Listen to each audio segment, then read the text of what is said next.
മക്കളെ, സോളിനോയിഡിൽ ഇതേ ഒരു ചോദ്യം മിക്കവാറും ചോദിക്കാൻ ചാൻസ് ഉണ്ട്.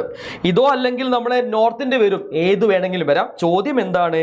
ഇവിടെ ഒരു സോളിനോയിഡ് ഉണ്ട്, അതിന്റെ ഒരു പോളില് എന്ത് കൊടുത്തിട്ടുണ്ട്? ഇതേപോലെ ഒരു അഗ്രത്തിൽ വൈദ്യുതി പോകുന്ന ദിശയാണ് ഇത് കാണിച്ചിട്ടുള്ളത് അല്ലേ? അങ്ങനെ കാണിച്ച സമയത്ത് ഇങ്ങനെയാണ് കാണിച്ചത് എങ്കിൽ ആ സൈഡിലെ കാന്തിക മണ്ഡല ദിശയാണ് ചോദിക്കുന്നത്. ഏറ്റവും സിമ്പിൾ ക്വസ്റ്റ്യനാ, എന്നാലും കൺഫ്യൂഷൻ ഉണ്ടെങ്കിൽ മാറ്റണമല്ലോ. നമുക്കറിയാം കറണ്ട് ഇവിടെ എങ്ങനെയാ പോകുന്നത്? ഇങ്ങനെ. ഇതെന്ത് ദിശയാണ്?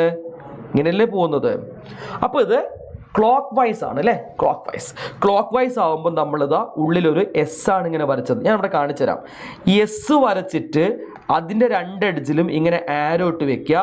അതേപോലെ എൻ വരച്ചിട്ട് രണ്ട് ആരോ ഇങ്ങനെ കൊടുത്തു കഴിഞ്ഞാൽ ഇവർ പറയുമ്പോൾ നമ്മൾ കേട്ടാൽ മതി. എസ് പറയുന്നത് ഇങ്ങനെ പോകാനാണ് പറയുന്നത്. അപ്പോൾ ഇതെന്താണ്?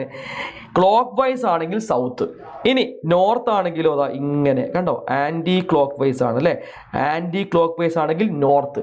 സോ ഈ രീതിയിൽ കൃത്യമായിട്ട് പഠിച്ചു വെക്കുക. ഇത് വളരെ സിമ്പിൾ ക്വസ്റ്റ്യൻ ആണെങ്കിലും കൺഫ്യൂഷൻ ആൾക്കാർക്ക് ഇപ്പം ക്ലിയർ ആയിട്ടുണ്ടായിരിക്കും.